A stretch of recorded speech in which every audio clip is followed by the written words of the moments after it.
Newly appointed ministers urged to uphold patriotism, dedication and diligence to actualize current administration's vision.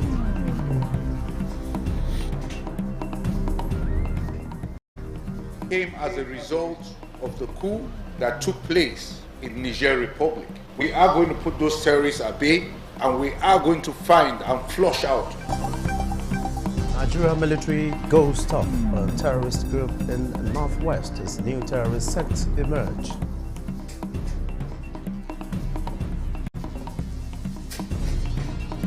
Rating will reduce because the local government chairman, his councillors can be held accountable for whatever happens in every ward or community. Fiscal Responsibility Commission leverages local government autonomy, hubs and transparent management of financial resources.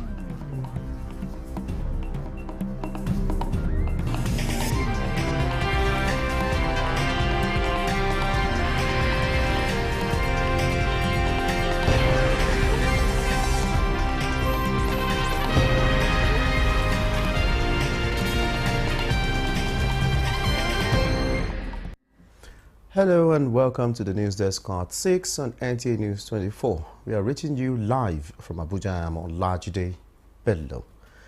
The 7 newly appointed ministers have been urged to uphold a high level of patriotism, dedication and diligence towards the actualization of the broad vision of the current administration.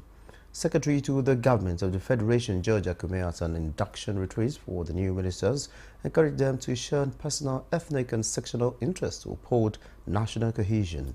Nta News reports. For the current administration to deliver good governance to Nigerians as promised, much lies on the shoulders of the appointees. With this in mind, the new ministers are settling down to hit the ground running. Here they are getting themselves well acquainted with the development plans and strategies already charted for adequate implementation of the 8 priority areas in line with the renewed hope agenda of the federal government. The primary purpose of this retreat is to foster a deep understanding of the operational principles, challenges and expectations that define your responsibilities as ministers. Entrusted with the mandate of driving the agenda for development, stability and growth in their sectors, they also need to be well equipped with the insights and guidance necessary for effective performance in the federal government's priority and aspirations. And they should avoid any semblance of affluence and quest for material things. And that way, if they operate on these tenets, they will be able to deliver.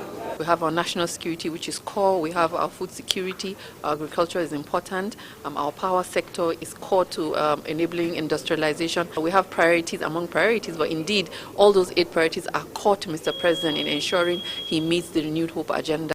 There is also the need for the new ministers to understand their roles and align with the goals of the administration to navigate the regulatory frameworks, finance and procurement processes. Data is very important. Once we have data, we have geospatial distribution of poverty.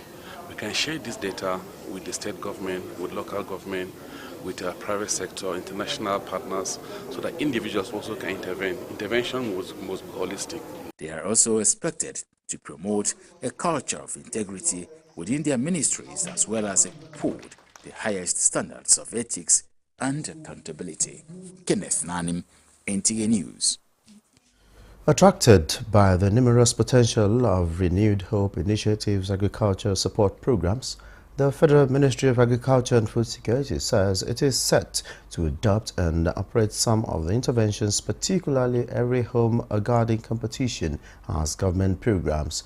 Minister of State for Agriculture and Food Security Aliyu Sabi Abdullah stepped these after attending the 2024 fourth quarterly meeting of Renewed Hope Initiative State Coordinators with the Nigeria's First Lady Oluremi Tinubu and the Presidential Villa. State House correspondent Adeni Taiwo reports. The last time state coordinators of Renewed Hope Initiative met with the national coordinator and Nigeria's First Lady Oluremi Tinubu was in July this year. The intervening period saw many wins for the initiative with the implementation of key programs, including the launch of the Young Farmers Club, empowerment of petty traders across the country, and the unveiling of the National Unity Fabric. The quarter also saw the passing of Akwa Ibom State First Lady, Patience Eno. Rest in perfect peace.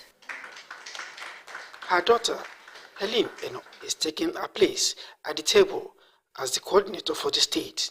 Encouraged by its big wins in the agricultural sector, where the Young Farmers Club was launched and the Every Home a Garden competition was unveiled, the First Lady says it is time for women to also seize numerous business opportunities offered by RHI interventions. We want people, women now, to go into business, even selling national fabrics. Because if people receive one and it's worn out, they want to buy again. That is an open door for business.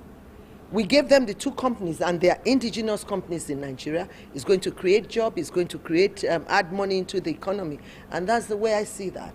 If you look at the Every Home a Garden, it will amaze you how many people are being inspired to have their own garden. So this is what I'm doing, just to have people to do what I do.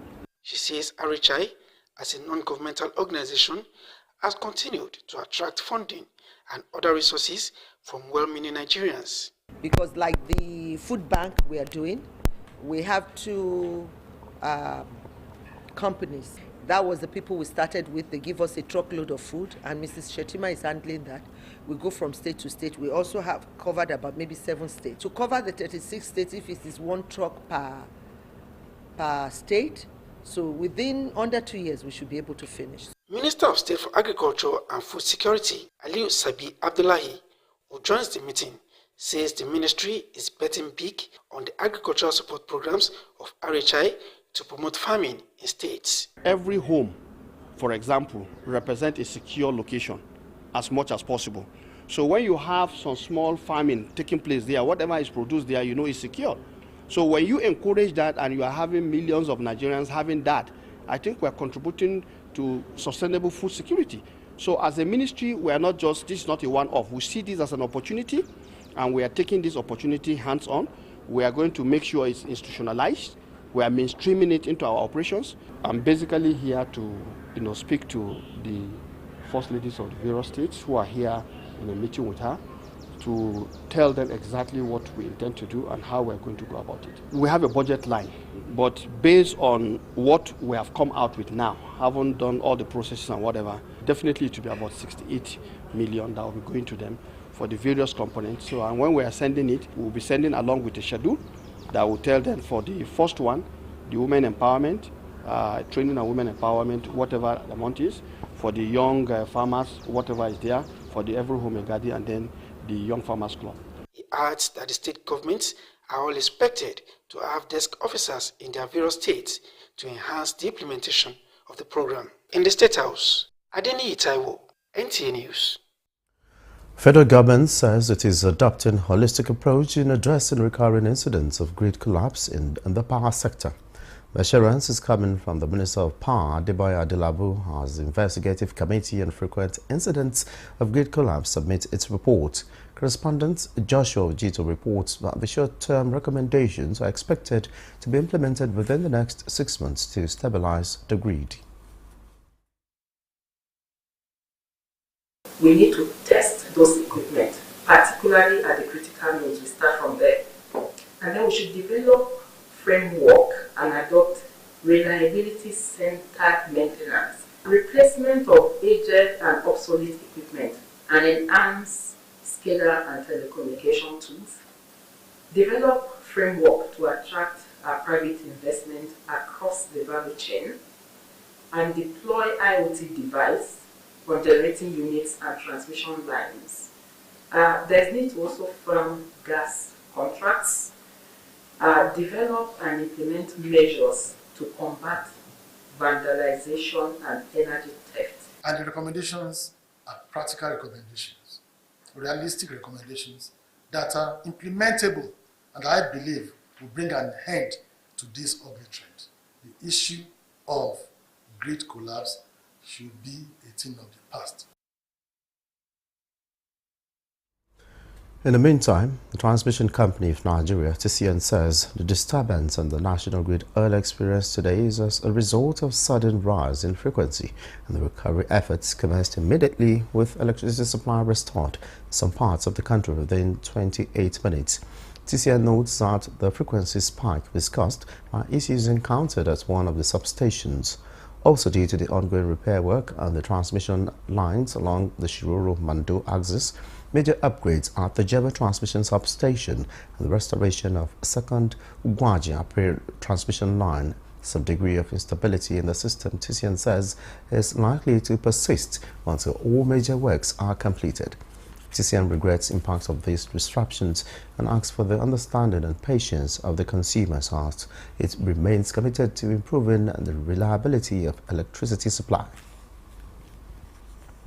Ensuring consumers' satisfaction and value for money took center stage at the 93rd Telecom Consumers Parliament in Abuja. Ayo Deji Makinde reports that improving data quality was also deliberated on. Experts, including representatives from major internet service providers, gathered to engage with the Nigeria Communications Commission (NCC) on the need to enhance consumer experience. Key topics including optimizing data usage, empowering consumers with awareness, and fostering a transparent, consumer-centered telecom industry. A major issue raised was the rapid depletion of data and the complexity of data bundles, currently totaling over 150 options in the country, often leaving consumers overwhelmed. The discussions, facilitated by both the Association of Licensed Telecom Operators of Nigeria, ALTON, and the NCC, aimed at developing strategies to streamline data offerings, enhance user understanding, and achieve consumer satisfaction. I want to reaffirm the Commission's commitment to transparency and accountability within the sector. It will also give investors transparency, who is the most compliant operator in the industry. One of the neighbors told me, I saw the clip online. I watched the video 20 times. And in my mind I said to myself, you have consumed data watching the same video clip 20 times. So she will come the next morning and say, the operators have taken my data last night, not reminding herself that she's watched one particular clip for so many times. Panelists also highlighted operational challenges, such as equipment vandalism and theft, which impact service quality. Despite these economic hurdles, telecom providers reaffirmed their commitment to improving consumer satisfaction and enhancing service delivery across Nigeria. In Abuja, Ayo Deji Makinde, Nta News. As the earth cries out in distress, the voices of Africa's most vulnerable communities rise above the din, pleading for climate justice. Their stories etched in the canvas of existence demand to be told. Our correspondent Ibrahim and Hamidu brings you insights from the African Climate Change Caravan for Justice in Abuja, where Africa's climate future was under the spotlight. 30 years ago, the world spoke of global warming. Today, it's climate change. Rising temperatures, devastating natural disasters, and unpredictable weather patterns demand urgent attention. The world will assemble in Baku, the capital of Azerbaijan, for the Conference of Parties, COP29. Climate finance and climate justice are critical for Africa's future. Oxfam advocates for vulnerable communities. This is the opportunity for us as Africans to bring together our voices. The African Climate Caravan showcases the creative talents of 12 secondary schools in Abuja. Their creativity. Climate change matter. How can you help us to alleviate the issues that our societies confront daily? They want to talk about climate reporting. One of the holy books talks about the fact that how can the people take action? Desertification has led to a lot of problems, including food security. Students at the Africa Climate Caravan concurred with the reality of empowering communities and promoting sustainable development. We should stop introducing waste products into the water. Awareness to enlighten the public by keeping the environment clean. In Abuja, Ibrahim Hamidu, Nta News. You're watching the news desk at 6 on Nta News24. More reports when we return.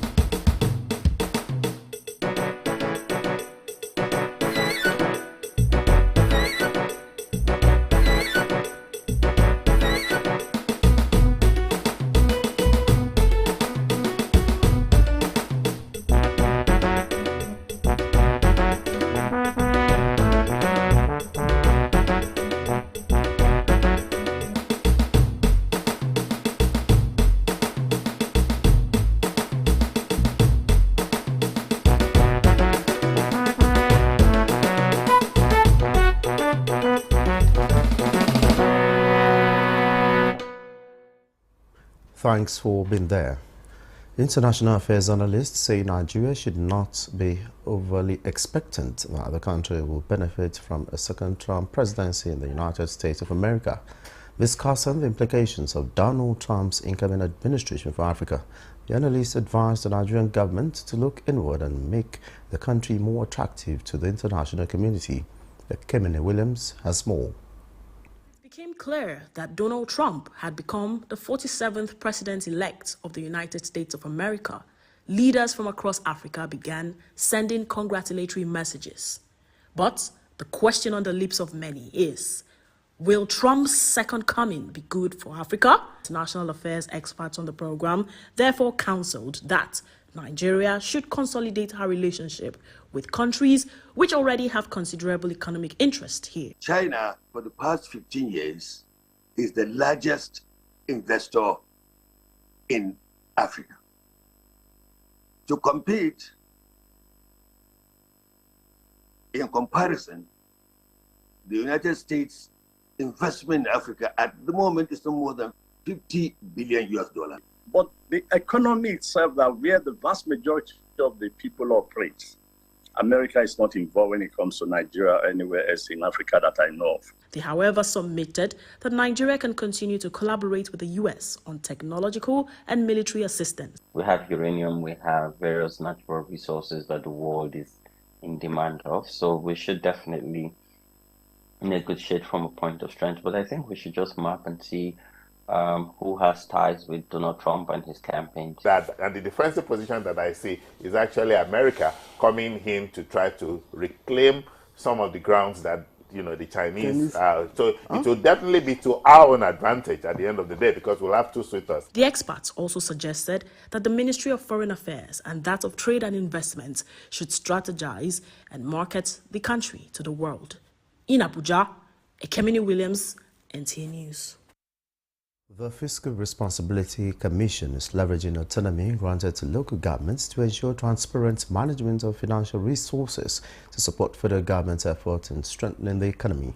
This is as the Commission's chairman, Victor Murako, engages stakeholders in Abuja on the need for transparency and accountability at the sub-national levels. Alika Opanachiarua reports. Nigeria's Fiscal Responsibility Commission and some related stakeholders are at work here to domesticate fiscal responsibility agencies in states across Nigeria. The goal here is to support the federal government's renewed efforts to curb financial leakages and misuse of funds.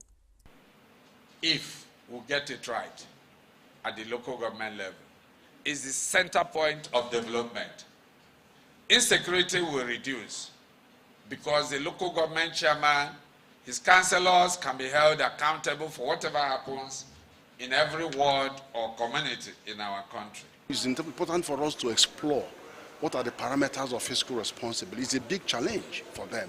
And then they should make no excuse. The federal government, state government, and local government are all on the same page on what they should do with our scarce resources and how they can promote investment. So far, only 25 states out of 36 states are on board, and participants at this workshop insist this is not okay. They appealed to states yet to enact fiscal responsibility legislation to do so by creating agencies to effectively manage their resources. If you would take out only the federal and leave the state or leave the local government, then it is not going to be holistic. It means when the federal is doing, then the states, if a prudency is not observed in the at the state level or local government, then those areas will be lacking. My commission in Kwara State, we wrote letters to the 16 local government area councils, informing them of the existence of the Fiscal Responsibility Commission in the state. They also emphasized the need for more sensitization and capacity building at the grassroots to help tackle issues that hinder effective management of government revenue and expenditure in the states. In Abuja, Alika Opanachi, Arua, Nta News.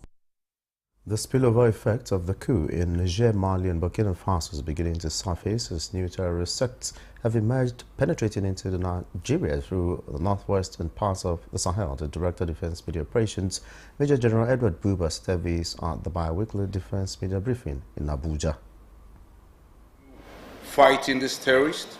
It is another bi-weekly Defense Media Operations, and Director of Defense Media Operations briefs the media on the mandate of ongoing armed forces operations across the country. More worrisome to the Defense Headquarters is the emergence of a new terrorist sect, a product of the Niger, Mali and Burkina Faso coup, penetrating into Nigeria. Troops are confronted with a new terrorist sect in the northwest, known as Lakurawa, affiliated to terrorists from the Sahel. This came as a result of the coup that took place in Niger Republic. We are going to put those terrorists at bay, and we are going to find and flush out those ones that have come in. The Defense Headquarters notes that the demise of the Chief of Army Staff, Lieutenant General Torid Lagbaja, would serve as a reminder to keep his hope for a secured Nigeria alive. His strong desire was for us to defeat the terrorists both on the battlefield and wherever, and bring peace back to citizens of this country. Rather than allow his passing away to derail us, we take motivation to go forcefully after these terrorists and defeat them. Records from the Defense Headquarters show that in the month of October, troops neutralized 481 terrorists, arrested 741 of them, and 492 kidnapped victims regained their freedom. The People's Democratic Party has inaugurated the Board of Governors of the party's institute. The party's intellectual resource and research arm, Timothy Yusuf, reports that the institute's roadmap was also unveiled by the Governor Seyi Makinde of Oyo State. Inauguration of the Board of Governors of the People's Democratic Institute. Next was unveiling of the institute's roadmap. This unveiling serves as the renewal of the PDP pledge to start planning for governance and set out the blueprint to rebuild our nation. Director General of the Institute, Dr. Edward Adie, disclosed that the 23-year-old institute is better repositioned to put PDP on the path of progress. PDP was here for 16 years at the national level, and we are now in the opposition. It is important for us to also take seriously when we gain power. We need to learn how to sustain power. PDP has always been a ruling party. It's a temporary position. Leadership of the party across all organs promised renewed support to the revitalized People's Democratic Institute.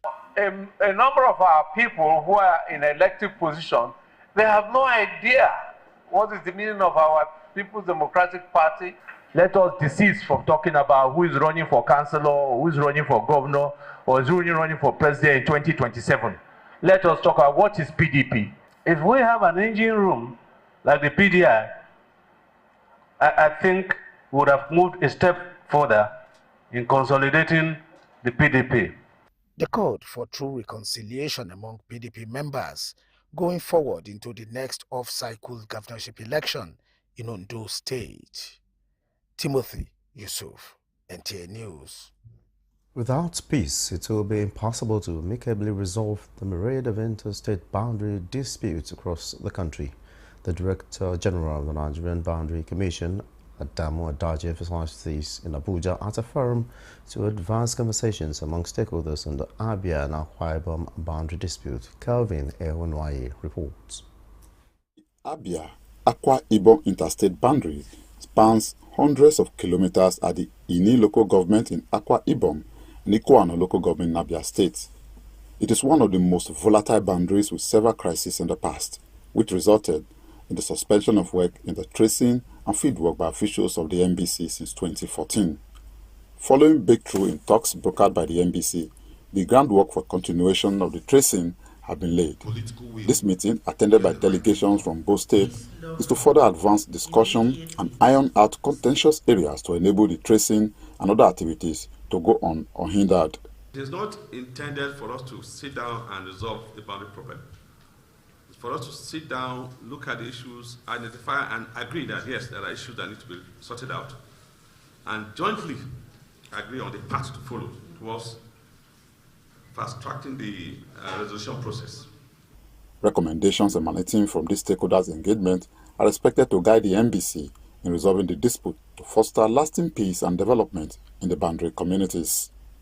In Abuja, Kelvin Ehunwaye, Nta News. And that concludes the news desk at 6 on Nta News 24. Thanks for watching. I am Olajide Bello.